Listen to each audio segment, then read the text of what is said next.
Basically, I'm talking about how the human body opposes gravity. That's the whole function of the human body, is to oppose gravity, not to succumb to it. When gravity succumbs to it, or wins, it's just guaranteed developmental delays and or you're starting to die. A baby's balance, and again, I'm sorry, Arlie, this is class, so I'm using you a little bit versus it being just a typical lesson, so I'm going to, I shouldn't say force it, but I've got an intention in mind, which I wouldn't normally do. Now let me tell you, she's a perfect example of getting to a wee one versus me doing this on you, big difference.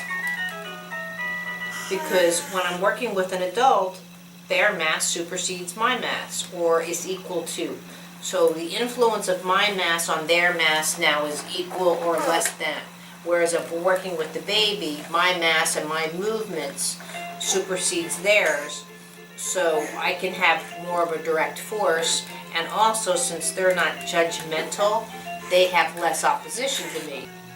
So what I'm trying to do, even while I'm talking here, is go at her section of the back here, and most people would look at that as trying to quote bend, but I'm working on the way her mass takes it. Now in her case, I can pick on her if I want to, but notice how her left foot actually wants to go in. It's not laying on top of the other foot, but it could be because of the width of the ball, or it could be just the way her foot is, but I'm not correcting it.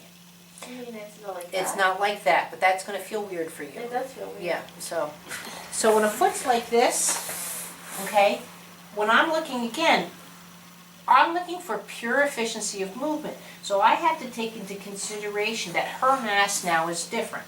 So either because the ball was here, or because the way she's shaped or whatever, her foot wants to present like this. So when I'm asking, don't. So when I'm asking her body to bring the foot back, do you see how that rotation is going to be completely different versus now you can try and correct it.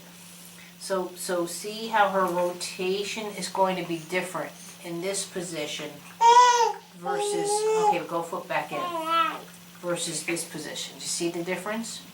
So, and that's something to take in consideration, like what you do with Austin.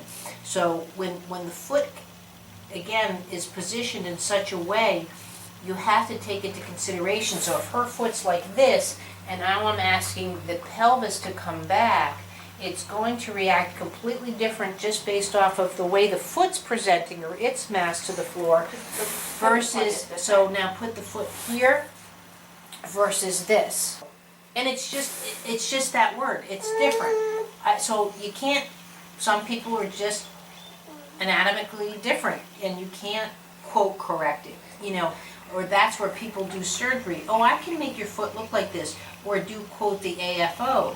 However, in her case, if I do put this foot like this, she can feel it right here. It's putting a strain in the hip cavity. So to have a strain in the hip cavity versus so if I do this, see, here, let's go this way. So look at the way the hip presents just off the foot. So if the feet are out like this versus just putting the foot back to where it was.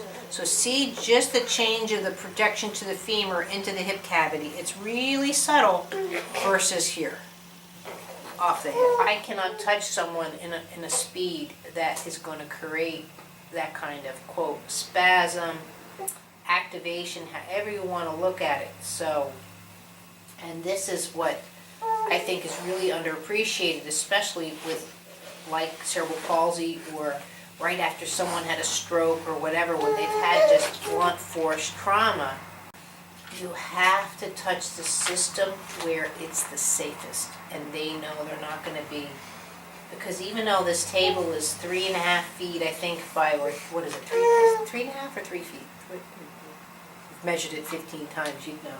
By 6 feet, and it's built with like 4x4s. It's not going anywhere. But if you're working on someone where their opposition to gravity at that moment is severely traumatized or non-existent, you have to work with them in a way that this is gravity. So my biggest thing is right now is to engage the whole side of the pelvis through the sit bone, her hip, the sacrum, so I'm across all of those areas, and I'm rotating the lower calf to bring you over to the knee. And see, a lot of people think that that is something that should be able to be done by the human body physically. Oh, I can go over to my knee. I can get Bobby to go over to her knee, but I should be able to coax Bobby to do it through gravity and her mass. And that's the whole thing when you're working with a small child, is A, where their particular mass is, and to work with the whole properties of physics versus the element of milestones, like getting a child in all fours. But if you don't understand the properties of the human body in a way of understanding it to mass, gravity, and counterbalance, to me, all the touching in the world is not going to get what you need as far as results go.